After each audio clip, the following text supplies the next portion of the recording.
Subscribe to Mufti Akmal Mujahid online and press the bell icon for more videos. अस्सलामु अलैकुम वरहमतुल्लाहि वबरकातुहू। एक भाई ने सवाल किया है कि जिन कपड़ों में बीवी से मुलाकात की हो तो क्या गुस्ल कर लेने के बाद इन कपड़ों को दोबारा पहन सकते हैं? अब अगर वही कपड़े पहन लिए तो क्या फिर दोबारा से गुस्ल करना पड़ेगा? इस हवाले से ज़रूर रहनुमाई फरमाएं। मलिक हसन महमूद रहीम यार खान से ये भाई ने बहुत ही अच्छा सवाल पूछा है। याद रखिए, तहारत के मसाइल हर मुसलमान मर्द और औरत के लिए समझना इंतहाई ज़रूरी है, क्योंकि तहारत ये नमाज की कुंजी है। अगर तहारत होगी तो नमाज दुरुस्त होगी, अगर तहारत हासिल ना होगी तो फिर नमाज भी सही तरीके से अदा नहीं होगी।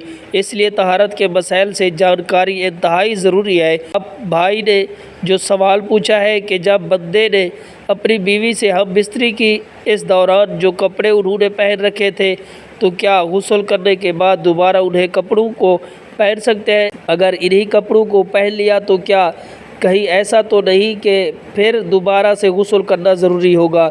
देखिए, काफ़ी सारे लोग ये समझते हैं कि मियाँ बीवी जब हकूक़ ज़ौजियत अदा करते हैं तो फिर उस वक्त सारे कपड़े नापाक हो जाते हैं, यानी कि जो बेड शीट है या इसी तरह जिस्म पर जो कपड़े पहन रखे थे शायद कि वो सारे कपड़े नापाक हो जाते हैं। याद रखिए कि ये एक बहुत बड़ी गलत फहमी है।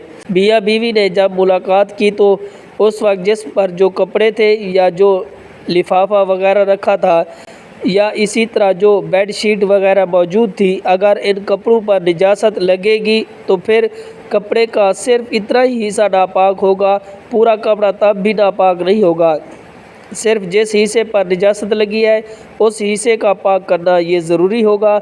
अगर किसी ने गुस्ल करने के बाद दोबारा वही कपड़े पहन लिए, अब अगर तो वो कपड़े निजासत से पाक थे, किसी किस्म की कोई निजासत नहीं लगी थी, तो अब उन कपड़ों को पहन सकते हैं, इसमें कोई हर्ज नहीं है। और फिर इन्हीं कपड़ों में नमाज भी पढ़ सकते हैं, क्योंकि आपके वो कपड़े पाक हैं।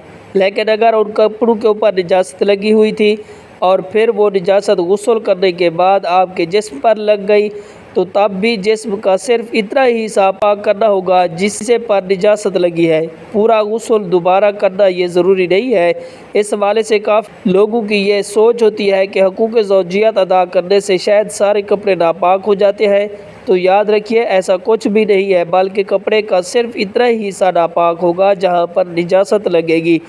जब आपने इस निजासत वाले हिस्से को पाक कर लिया तो दोबारा इन कपड़ों को आप पहन सकते हैं, इन्हीं में नमाज भी पढ़ सकते हैं, इबादत भी कर सकते हैं, कुरान करीम की तिलावत भी कर सकते हैं। वो कपड़े आपके पाक हैं। उम्मीद है बात समझ आ गई होगी। अल्लाह पाक अमल करने की तौफीक अता फरमाए। Subscribe to Mufti Akmal Mujahid Online and press the bell icon for more videos.